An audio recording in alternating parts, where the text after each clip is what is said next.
This is a content warning for the upcoming episode. This book, and also my discussion of it, does feature scenes of domestic violence, infanticide, discussion of suicide and sexual assault as well. So the episode kind of keeps those things to a minimum, but I do read some extracts which do mention gore and murder and domestic violence, so bear that in mind. And for now, on with the episode.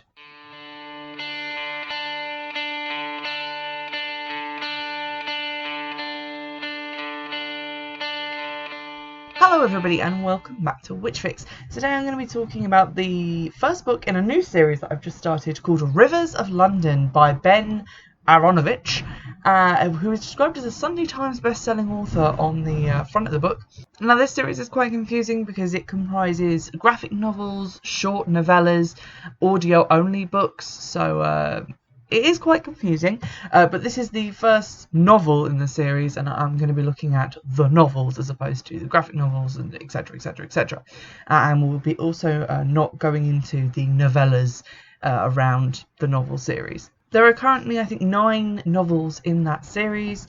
There might be a new one coming out soon, which doesn't yet feature on the Wikipedia list, but from what I can see, it is 9, and Rivers of London is the first. Ben Aaronovitch has also written for other famous things, including Casualty and Doctor Who. You might have seen 2 of these books in my thrifting in Bristol haul. I went away and I bought the first one in the series because the 2 that I picked up were actually the second and third, which I thought was weird at the time, but now I think that someone bought all 3 books, read the first one, hated it, and then isn't going to read books 2 and 3 and so donated them. Because that's sort of where I'm at with this book. There are a lot of things that I enjoyed about it, but there are also a lot of things that I genuinely hated, and it was a real struggle to get through this. I thought this was going to be my first did not finish of the podcast, but I soldiered through because I wasn't prepared to let that happen, and now I'm going to get into my experience with the book. So here's the blurb. My name is Peter Grant, and I used to be a probationary constable in that mighty army for justice, known to all right-thinking people as the Metropolitan Police Service, and to everyone else as the Filth. My story really starts when I tried to take a witness statement from a man who was already dead. There is something dark at the heart of the city I love. This blurb neatly frames one of my issues with the book, was that it was written in first person, which I'm not holding against the book, and I'm not saying that you shouldn't read it because it's in first person. I just generally prefer novels to be written in third person, so I was a little bit kind of having a struggle with it to start with, because first person, not really my favourite. But there we go, and that's just a personal thing.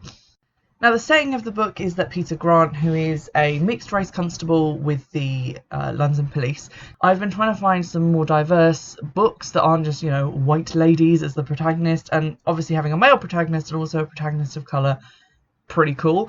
So that was quite interesting, and the general description of his experiences within the police was also very interesting. It was kind of weird that it was written by an author who is not a person of colour, but there we go.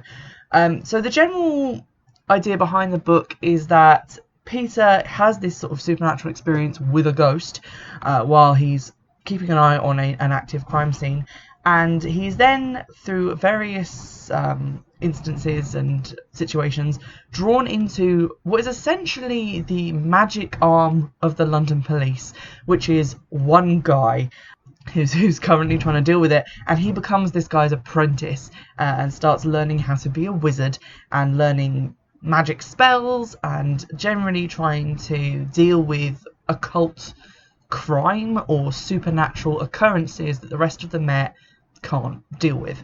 Although the other members of the Metropolitan Police are aware of this department, and they're not really required to hide these supernatural things from the rest of the police, just from the general public. So that's quite an interesting take on it. I was really pleased with that, with the originality behind that idea. It wasn't really something that I'd read before. The only thing that came close was really the Magpie series, which I've already reviewed, which is set in a historical period and is more about a secret organisation which is more divorced from the police, and it has very different magical lore. So this was still quite an original concept, an original idea. I also really like the characters. I like Peter's kind of dry witticisms that he comes out with when he's describing things, and for that reason, it working in first person, it was quite good because we got his perspective on a lot of things, from the architecture of buildings in London to just the way in which the police operates, which I found quite interesting. I also really liked Beverly Brooke, who is a character who's introduced. Basically, one of the ongoing tensions in London is between Mother Thames and Father Thames, who both rule different parts of the Thames. Mother Thames has the sort of urban bit which actually goes through London, and Father Thames is upstream in the more rural areas near the Thames's source. And their children are all the offsprings, offshoots and different rivers that feed into the Thames, and Beverly is one of those. I found those characters really interesting, specifically Beverly, because she's just kind of funny as well as Peter being funny. Same with Leslie, who is Peter's friend in the police. They're all kind of amusing and sarcastic, and they kind of work great together as a group. I also like the fact that Beverly was this sort of water nymph creature, which isn't really heavily looked into in the book, but it's kind of an interesting concept that she spends quite a lot of her time in the river, and she has like a waterproof mobile phone because she spends so much time underwater and has these powers that are associated with the river. Another kind of original concept was the idea of vestigia, which is what they used to describe the kind of imprint that magical events leave on areas and buildings. It's all like magic traces that Peter is able to sense and interpret, which isn't something that I haven't seen elsewhere, but was definitely interesting to have it at the forefront of a book like this. There's also a section in the book where Peter and his mentor go and take care of a nest of vampires, which was an interesting look at what vampires are like in this universe. It's not really a way that I've seen them done before. The closest thing that it reminded me of was The Strain, if you've ever seen that program. Basically, they go to the house, and the house is normal. It just kind of looks like people moved out but didn't take any of their stuff with them. But there's kind of an antiseptic air about it, like there's no mold anywhere. The air smells kind of stale but not mildewed or musty in any way. It's literally like nothing can live in this house. It's just become completely sterile and lifeless. And he notices that there's like grey, like fine powder coming out of the electronics, like they've been corroded by something. And then they find these like lifeless bodies in the basement area, and these are obviously the vampires. And it's explained later that they actually feed on magical energy and life energy, as opposed to, I guess, blood. It does say that they do feed on blood, but they don't really know why. So again, that's like interesting lore and things to bring in. The core case at the heart of this particular novel, Rivers of London, focuses around these random episodes of violence between two or more people. The first instance, which is what draws Peter into the case, is that a man is approached by another man in a courtyard in London and has his head knocked off with a big stick, which is obviously very weird and strange. And they find out that the man who did it, his face changed before he did it. I wasn't really clear on how his face had changed because of one of my biggest issues with the book, which I'll get into in a moment.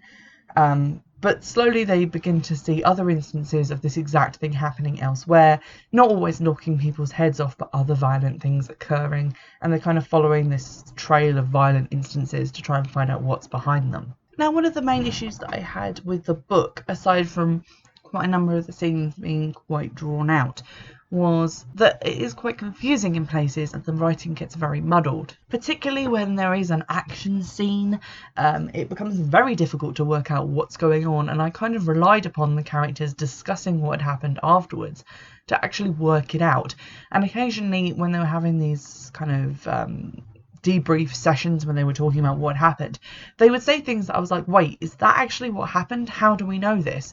And it wasn't clear to me if I should know that from the scene or if this was new information that was being brought up in the current scene, which bothered me a lot, and it made the book kind of hard to read at times because I was just reading whole sections where there was stuff that I didn't understand happening.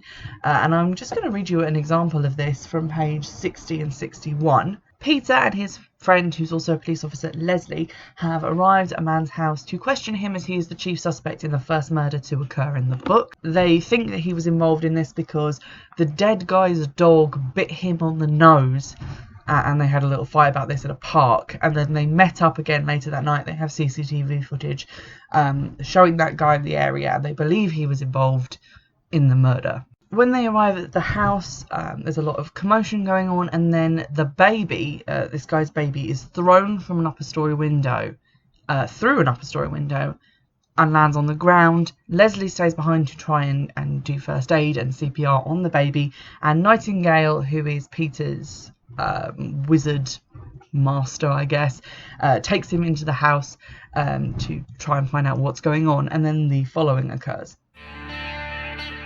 "Grant, get in here," called Nightingale. His voice was steady, businesslike. It got me moving up the steps and onto the porch. Nightingale must have kicked the front door right off its hinges, because I had to run right over it to get into the hall. We had to stop to work out where the fuck the noise was coming from. The woman screamed again, upstairs. There was a thumping sound like someone beating a carpet. A voice, I thought might be a man's, but very high-pitched, was screaming, "Have you got a headache now?" I don't even remember the stairs. Suddenly I was on the landing with Nightingale in front of me. I saw August Coopertown lying face down at the far end of the landing, one arm thrust through a gap in the banisters. Her hair was wet with blood, and a pool was growing under her cheek. A man stood over her holding a wooden baton at least 1.5 meters in length. He was panting hard. Nightingale didn't hesitate. He balled forwards, shoulders down, obviously planning to take the man down in a rugby tackle. I charged too, thinking I'd go high to pin the man's arms after he'd gone down. But the man whirled around and casually backhanded Nightingale with enough force to slam him into the banisters. I was staring right at his face. I assumed it must be Brandon Coopertown, but it was impossible to tell. I could see one of his eyes, but a great flap of skin had been peeled back from around his nose and was covering the other eye. Instead of a mouth, he had a bloody maw full of white flecks of broken teeth and bone. I was so shocked that I stumbled and fell, which was what saved my life when Coopertown swung the baton at me, and it passed right over my head. I hit the ground and the bastard ran right over me, one foot slamming down on my back and blowing the air out of my lungs. I rolled over as I heard his feet on the stairs, and managed to get onto my hands and knees. There was something wet and sticky under my fingers, and I realised there was a thick trail of blood leading across the landing and down the stairs. There was a crash and a series of thumps from the hallway below. "You need to get up, Constable," said Nightingale. "What the fuck was that?" I asked as he helped me up. I looked down into the hallway where Coopertown, or whatever the hell it was, had fallen, mercifully face down. "I really have no idea," said Nightingale. "Try to stay out of the blood trail." I went down the stairs as fast as I could. The fresh blood was bright red, arterial. I guessed it must have fountained out of the hole in his face. I bent down and gingerly touched his neck, looking for a pulse. There wasn't one. "What happened?" I asked. "Peter," said Inspector Nightingale, "I need you to step away from the body and walk carefully outside. We mustn't contaminate the scene any more than we have already."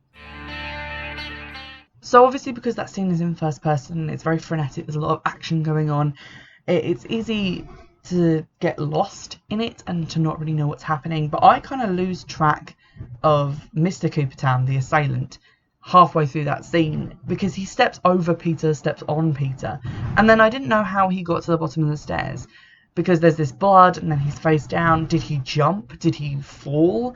What happened there? And it's not really very clear and doesn't necessarily get cleared up later on. There's a lot of scenes like that just where everything was quite slippery in terms of details.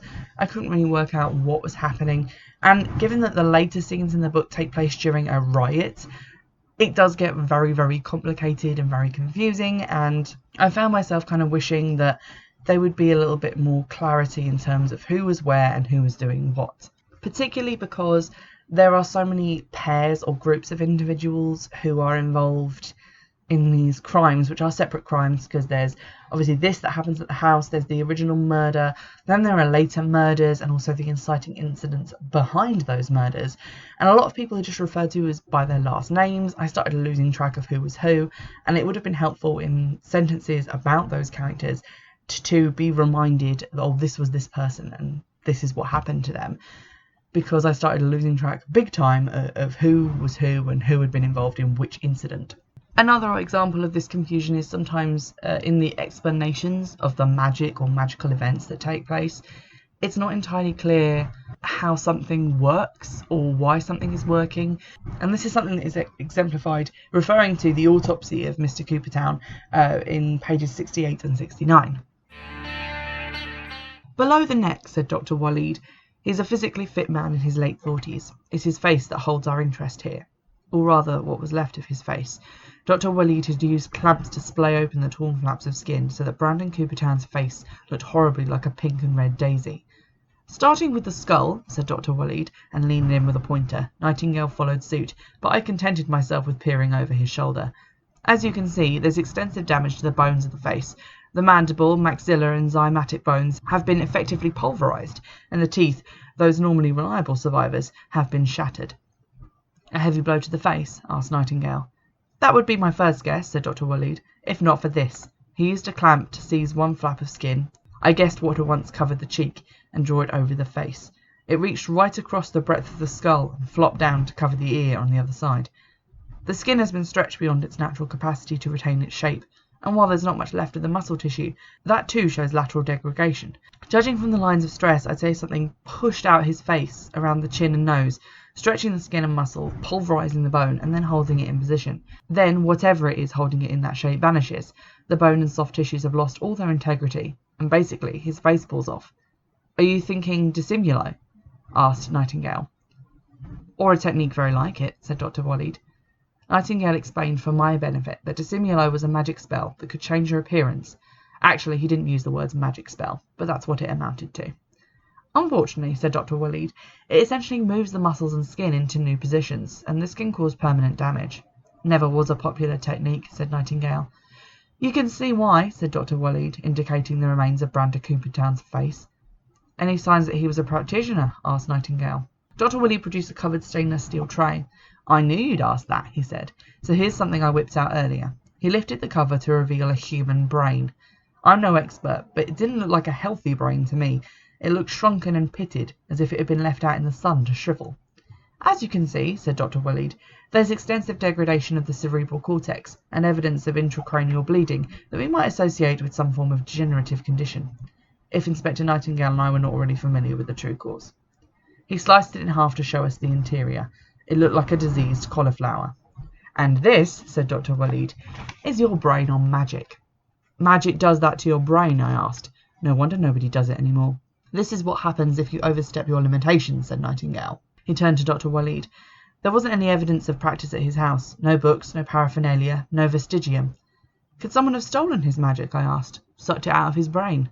That's very unlikely, said Nightingale. It's almost impossible to steal another man's magic. Except at the point of death, said Dr. Waleed. It's much more likely that our Mr. Coopertown did this to himself, said Nightingale. Then you're saying he wasn't wearing a mask during the first attack, I asked.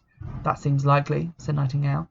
So his face was bashed up on Tuesday, I said, which explains why he looks blotchy on the bus cameras. Then he flies to America, stays 3 nights, and comes back here. And all that time his face is essentially destroyed. Dr. Waleed thought it through. That would be consistent with the injuries and the evidence of the beginnings of regrowth around some of the bone fragments. He must have been in some serious pain, I said. Not necessarily, said Nightingale. One of the dangers of dissimulo is that it hides the pain. The practitioner can be quite unaware that he's injuring himself. But when his face was normal looking, that was only because the magic was holding it together. Dr. Waleed looked at Nightingale. Yes, said Nightingale. When you fall asleep, what happens to the spell? I asked. It would probably collapse, said Nightingale, but he was so badly damaged that once the spell collapsed, his face would fall off. He'd have had to keep this spell up the whole time he was in America, I said. Are you telling me he didn't sleep for 4 days? It does seem a bit unlikely, said Dr. Waleed. Do spells work like software? I asked. Nightingale gave me a blank look. Dr. Waleed came to the rescue. In what way? He asked.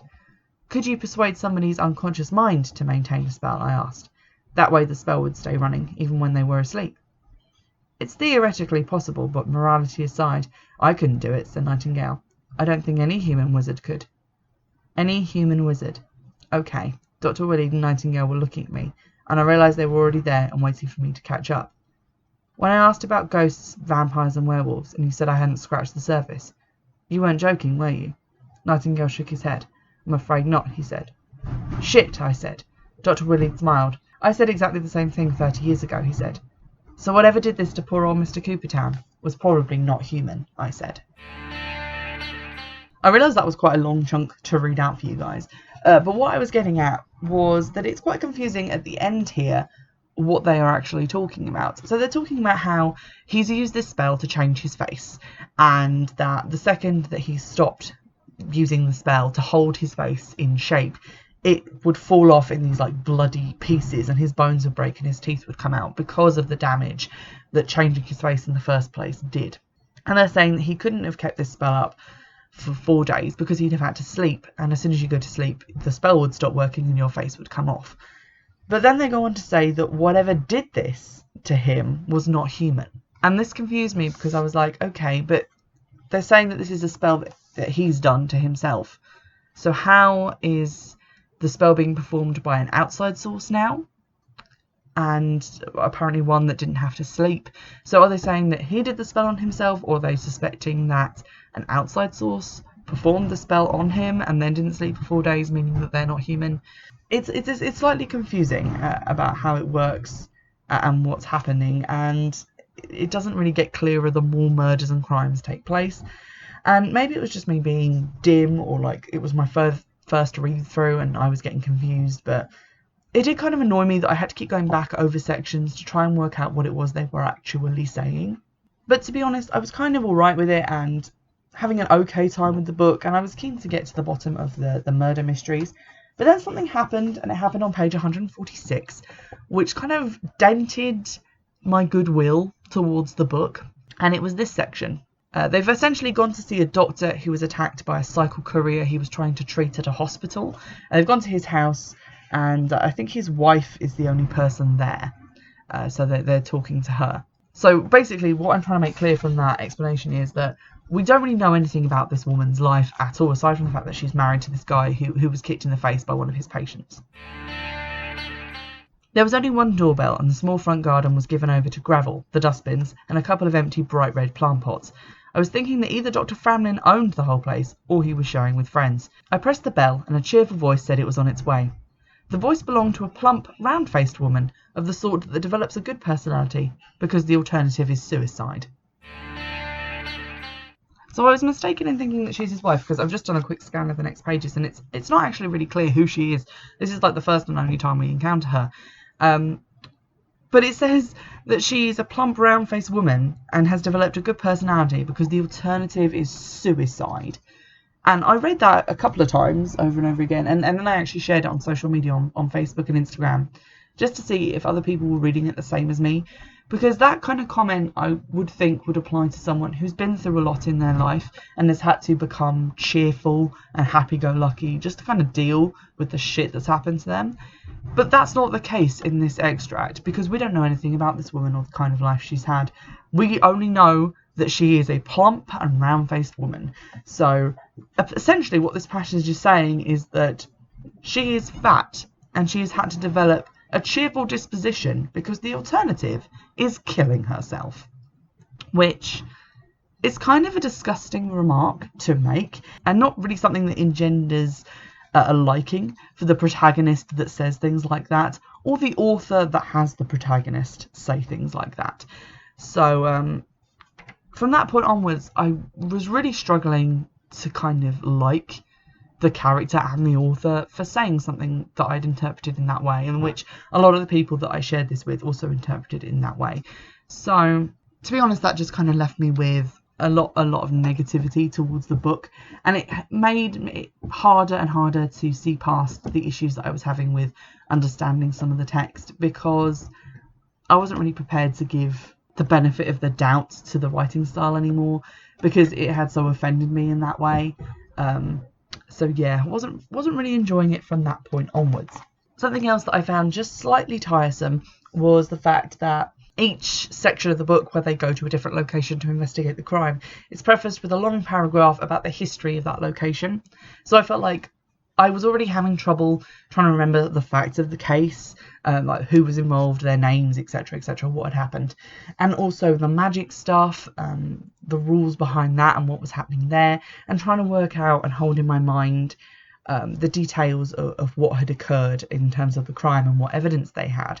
Then I was also being given a lot of extraneous information that I didn't need to know about dates, places, even important historical figures to do with the locations that they're talking about. So that's just more names and dates and things that I didn't need to remember, especially when the plot starts to unfold and we get like more historic faces for the hauntings and things that are going on.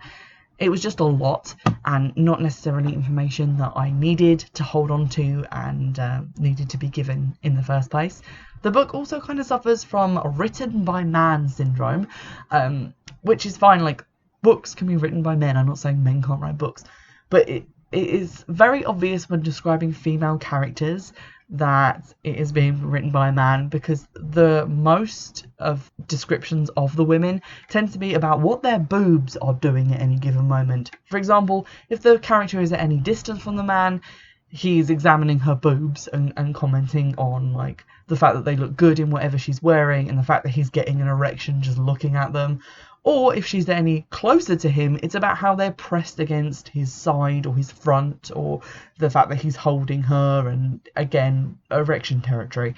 So that was quite tiresome to read, especially because it happened with the two main female characters, Leslie and Beverly. They were just kind of reduced to this like hot woman with tits every time he described them, which I kind of wasn't here for. It was just kind of a bit annoying. So all in all, I did quite enjoy the actual plot of the book, although the main mystery in the plot was kind of fumbled in its delivery because of these confusing scenes, and it got very confusing by the end because they were just heaping lore on top of lore on top of lore on top of a case that I couldn't adequately remember everyone who was involved with it. But the core intent behind that plot was a good one. I liked the setup, the originality of the lore behind being a wizard, and behind this branch of the police, and also some of the mysteries they included, because Nightingale, who is his like mentor, is a lot older than he looks, and there's some sort of magic behind that they're not really sure what it is. There's also a housekeeper slash maid at the building where they all live, like the wizards, who is something that's not human, and that's quite interesting, and I would like to see that explored a little bit more. But there was quite a lot of elements in the writing style that I didn't really appreciate, namely the confusing nature of exposition and action scenes, the focus on female characters' physical attributes, shall we say, and kind of getting horned up over that, and also some of the kind of cruel comments, especially the suicide one that I mentioned to you guys, just made me take a dislike to the main character after I'd been previously kind of enjoying him, and also a dislike to the author who put that comment in, and I don't really understand why that was necessary. So I already have books 2 and 3. I don't know if I'm going to read them because, to be honest, this one was such a slog. But if you want to go ahead and read them and let me know what you think, if you think that I should persevere with the series, let me know by the usual ways, and I'll see about giving books 2 and 3 a look. In the meantime, I hope you've enjoyed this episode, and I'll see you in the next one. Bye!